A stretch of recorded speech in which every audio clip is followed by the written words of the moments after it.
အမှန်တကယ်တော့ကျမတို့သိပါတယ်အားလုံးကျမခေါ်တဲ့အချိန်မှာကျေးဇူးပြုပြီးလက်ခုပ်တီးခြင်းဖြင့်ချီးမြှင့်ကြရအောင်နော်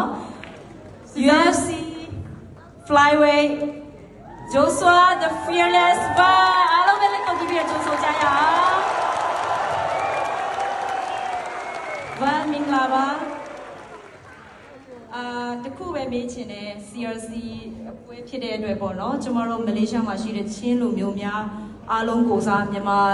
နိုင်ငံသူနိုင်ငံသားအားလုံးကိုစားမိခွန်းတစ်ခုလောက်မေးပေးပါတဲ့ကျမတို့တောင်းဆိုကြတယ်ရတယ်သူမြန်မာစကားပြောရမ်းချစ်ဖို့ကောင်းတယ်နော်ဗန်ရဲ့မွေးနေ့လေးသိချင်တယ်တဲ့ကျမတို့တောင်းဆိုကြတယ်ကျွန်တော်မွေးနေ့က October 10 ကျေးဇူးတင်ပါတယ်ရှင် Thank you Thank you so much. And ladies and gentlemen, your UFC flyweight champion again, Joshua Vaughn.